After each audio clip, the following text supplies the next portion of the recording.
¿Cuántas veces seguramente te ha sucedido como a mí, que has experimentado emociones, sentimientos, pero cuando analizas la situación desde un punto de vista distinto, desde otra perspectiva, terminas invalidando esas emociones y esos sentimientos? De igual forma, seguramente te ha sucedido que has tenido un pensamiento como yo eso nunca lo haría, o ante esta situación yo siempre haría esto u otro, pero te ves en la vida en situaciones y circunstancias donde terminas haciendo lo que siempre dijiste que nunca harías, o no haciendo lo que dijiste que siempre harías. Esto es porque nuestras emociones, nuestros pensamientos son cambiantes, nos traicionan, no podemos confiar en ellos. De igual forma sucede con los sentidos. Por ejemplo, yo recuerdo cuando era pequeña no me gustaba la harina, lo que en Cuba llamamos harina, y no porque no la había probado, realmente sí la había probado, pero simplemente no me gustaba. Un buen día me levanté, la probé, me gustó y hasta el sol de hoy la amé. Así también me sucedió con el cilantro y con el melón. No la sandía, sino lo que en Cuba llamamos melón de Castilla, que en muchos países de Latinoamérica le llaman melón. Pues ese no me gustaba, pero un buen día lo probé y me gustó. Ahí vemos cómo mi gusto cambió, mi paladar cambió. De igual forma me sucedió con la leche, pero al revés. Toda mi vida me había gustado la leche, incluso hasta después de tener a mis niños, pero un buen día me levanté, no la pude tomar más y nunca más me gustó. Nuestros sentidos también son cambiantes. No podemos confiar ni en nuestro pensamiento, ni en nuestros sentidos, ni en nuestras emociones. Y la razón es porque todo esto viene ¿de qué? De la carne. Hoy te traigo dos historias, como te prometí en el video anterior, donde te voy a contar acerca de una misma persona, un personaje de la Biblia, frente a otra persona, cómo tuvo dos pensamientos totalmente distintos, cómo tuvo dos posiciones totalmente distintas y de dónde vinieron estas posiciones. Hoy vamos a leer San Mateo capítulo 16 versículos, la primera historia a partir del versículo 13 y la segunda historia a partir del versículo 21. La primera dice, versículo 13: Viniendo Jesús a la región de Cesarea de Filipo, preguntó a sus discípulos, diciendo: ¿Quién dicen los hombres que es el Hijo del Hombre? Ellos dijeron, unos Juan el Bautista, otros Elías y otros Jeremías o alguno de los profetas. Él les dijo, ¿y vosotros quién decís que soy yo? Respondiendo Simón Pedro dijo, tú eres el Cristo, el Hijo del Dios viviente. Entonces le respondió Jesús, bienaventurado eres Simón, hijo de Jonás, porque no te lo reveló carne ni sangre, sino mi Padre que está en los cielos. Jesús les preguntó que quién decía la gente que él era. Ellos les responden que unos dicen que Juan el Bautista, otros dicen que Elías, otros que Jeremías o alguno de los profetas. Y Jesús les pregunta, pero ustedes, ¿quién dicen ustedes que soy yo? Y Pedro, Simón Pedro, es la misma persona, le responde, tú eres el Cristo, el Hijo del Dios viviente. Lo importante aquí es saber por qué Jesús nos deja esta historia en la Biblia. No es para que nosotros veamos que Pedro, siendo discípulo de Jesús, tenía la respuesta correcta o tenía algún tipo de inteligencia o tenía alguna sabiduría. Tampoco es para ver que Jesús estaba preguntando a las personas porque quería saber quién él era. Cuando Jesús hizo esta pregunta, ya Jesús sabía la respuesta, sabía lo que cada persona piensa, lo que los discípulos pensaban, incluso sabía lo que Pedro respondería. La razón por la cual Jesús nos deja esta historia en la Biblia es para que nosotros veamos que solamente a través de una revelación de Dios nosotros podemos conocer la verdad. ¿Cuál es el hombre natural? Hay dos hombres, el natural y el espiritual. El hombre natural es el que su padre es Satanás. El hombre espiritual es el que ha vuelto a nacer, ha recibido su salvación y ahora es hijo de Dios. Acá Jesús nos deja bien claro cuál es el que es bendecido. Lo dice bien claro. Dice, entonces le respondió Jesús, bienaventurado eres Simón, hijo de Jonás. ¿Qué significa bienaventurado? Bendito, porque no te lo reveló carne ni sangre, sino mi Padre que está en los cielos. El que tiene revelaciones de la carne y de la sangre anda en modo natural y es hijo de Satanás. El hombre que su espíritu es uno con Dios, el hombre que tiene a Jesús adentro, el hombre que tiene el Espíritu Santo adentro, es un hombre que puede tener revelación de Dios, puede conocer la verdad y por tanto es el que es bendito. El otro, el que está en modo natural, es maldito porque es hijo de Satanás. Esa respuesta correcta que Pedro dio no se la reveló su pensamiento, sino que vino de los cielos, de Dios. Este mismo Pedro, ante el mismo Jesús, más adelante en el mismo capítulo, tienen otra conversación. Dice, desde entonces, y voy a leer a partir del versículo 21, desde entonces comenzó Jesús a declararle a sus discípulos que le era necesario ir a Jerusalén y padecer mucho de los ancianos, de los principales sacerdotes y de los escribas, y ser muerto y resucitar al tercer día. Entonces Pedro, tomándolo aparte, comenzó a reconvenirle diciendo, Señor, ten compasión de ti, en ninguna manera esto te acontezca. Pero él, volviéndose, dijo a Pedro, quítate de delante de mí, Satanás, me eres tropiezo porque no pones la mira en las cosas de Dios, sino en la de los hombres. El mismo Pedro, ante la misma persona que era Jesús. En esta historia, Jesús le está contando a sus discípulos lo que iba a suceder en los próximos días, que iba a Jerusalén, que iba a padecer, que iba a sufrir, que iba a ser muerto y que iba a resucitar al tercer día. Pero, ¿cuál es la posición de Pedro en este caso? Pedro se dejó llevar por sus emociones. Pedro no tuvo una revelación de Dios, no pudo entender por qué Jesús estaba diciendo esto y cuál era su pensamiento. Jesús va a sufrir, Jesús va a morir, eso no es lo que nosotros queremos, y por eso se estaba oponiendo a lo que Jesús estaba diciendo. En estos momentos Satanás estaba actuando y hablando a través de Pedro.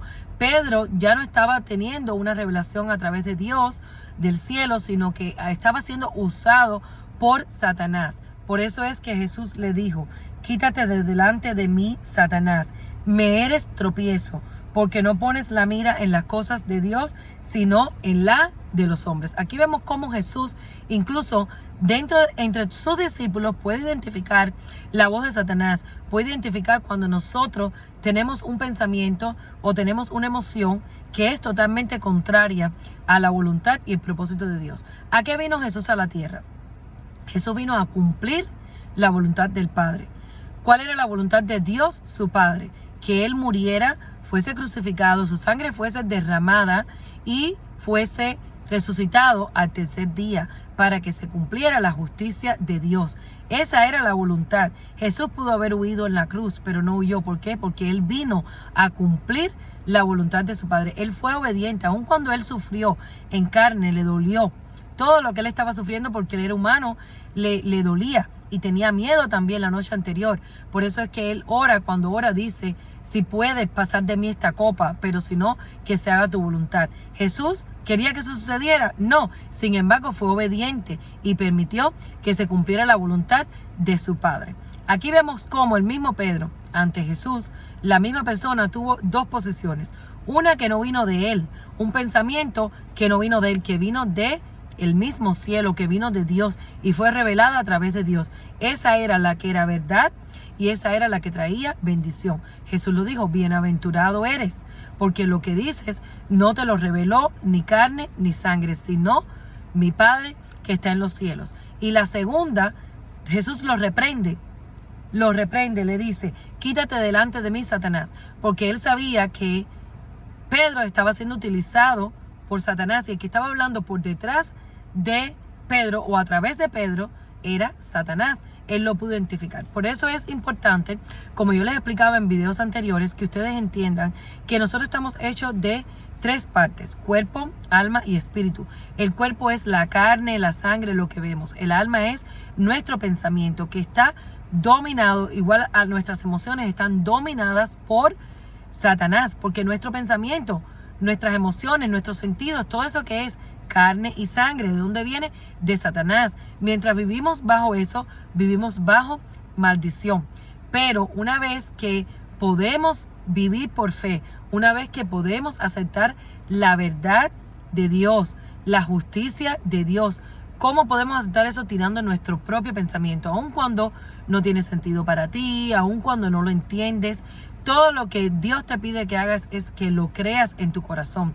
No ni siquiera que lo confieses con tu boca, porque muchas personas confiesan pero no lo creen en su corazón. Y Dios sabe, Jesús sabe cuando tú lo estás diciendo de boca para afuera o cuando tú realmente lo estás creyendo. Conocimiento y fe no son lo mismo. Muchas personas van a la iglesia, incluso cristianos, tienen el conocimiento, te pueden decir, pueden repetir, pueden aprenderse las palabras de memoria, pueden orar, oraciones hermosísimas, pero realmente Dios no los está escuchando porque en su corazón ellos no están creyendo lo que Jesús hizo en la cruz. No están viviendo de modo espiritual. Aun cuando ellos creen que viven de modo espiritual, no están viviendo de modo espiritual, porque para vivir de modo espiritual tienes que tirar tu pensamiento, lo que a ti te hace sentido, lo que tú entiendes, lo que tú razonas, lo que tú crees que te conviene mejor, que está más bonito, lo tienes que tirar y aceptar la palabra de Dios como es. Aquí en esta historia vemos cómo una misma persona puede estar en modo natural o puede estar en modo espiritual. Obviamente todo hombre que no ha recibido la salvación y no ha vuelto a nacer, que no ha recibido en su corazón la obra de Jesucristo en la cruz, esos hombres, ese hombre vive en modo natural, vive bajo maldición y cuando muera va al infierno. Hay otros que han recibido la salvación porque lo han creído, pero la vida en fe nos enseña a cómo vivir bajo modo espiritual, a pesar de que no nos podemos desprender de nuestra carne. La carne siempre va a estar ahí, el pensamiento siempre va a estar ahí, las emociones, los sentidos, todo eso siempre va a estar ahí. Pero lo que debemos hacer nosotros es poder filtrar y poder identificar, esto es un pensamiento, esto no es lo que dice la palabra de Dios, por tanto lo voy a desechar. Poderlo filtrar para poderlo desechar y quedarnos con la palabra de Dios. Yo te exhorto a que hoy tú creas esto, que eres un hombre que vive en modo natural, que no has aceptado a Jesucristo y por tanto no eres salvo.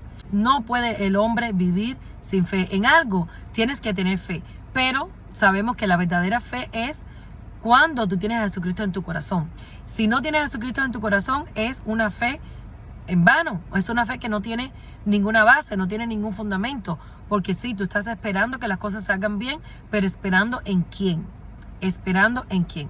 Entonces, mormones, testigos de Jehová, católicos, cristianos. Hay muchos cristianos y muchas iglesias que no son salvas. Te dicen, confiesa con tu boca y tu corazón. Y la persona hace una oración de confesión. Yo acepto que Jesús es mi Señor y mi Salvador. Y le doy mi vida para que me guíe. Todo eso es de boca para afuera. En su corazón, si no hay verdadera fe, no eres un hijo de Dios. Si en tu corazón tú no crees la palabra de Dios, tú no crees lo que Jesús hizo en la cruz, tampoco en ti hay bendición. Muchas veces creemos que la bendición es, bendición es que estamos vivos, bendición es que tenemos comida, bendición. Estamos vivos, podemos estar vivos, pero por dentro, si estamos desconectados de Dios, si no estamos reconciliados con Dios, estamos muertos. Lo que pasa es que ponemos nuestra mira, nuestros ojos en las cosas del hombre, en carro, casa, comida, paseos, viajes, educación, carrera, matrimonio, y no nos estamos enfocando realmente en lo más importante para cada hombre, que es la salvación. Si tú no has recibido tu salvación, solamente los que han recibido la salvación saben que han recibido la salvación y están convencidos que han recibido la salvación. Hay muchos que dicen, yo sí he recibido la salvación, pero en el fondo de ellos hay condenación. Y algunas veces dicen, yo he recibido la salvación, yo soy salvo, pero otras veces se preguntan y dudan. Y la razón por la que dudan es porque realmente no han recibido la salvación. Si tú no has recibido la salvación, pero crees que estás listo, yo te voy a compartir hoy mi número de teléfono. Tú puedes contactarme vía WhatsApp si no estás en Estados Unidos, o puedes llamarme o textearme si estás acá en Estados Unidos, o de cualquier forma tú me puedes contactar y yo te voy a ayudar. No importa en qué ciudad estés de los Estados Unidos, en qué estado estés o en qué país del mundo estés, donde quiera que estés, te voy a conectar con una persona que te va a poder ayudar a tener comunión uno a uno para que te pueda guiar esa persona en el camino hacia tu salvación para que puedas recibir tu salvación. También podemos hablar y cualquier duda que tengas acerca de los videos que yo he publicado anteriormente, si los has estado viendo, no dudes en contactarme, no dudes en llamarme, escribirme lo que mejor sea para ti. Voy a estar disponible para poderte hablar y poderte explicar muchas cosas que no sabes y poderte revelar muchos secretos que no sabes. Dios te bendiga.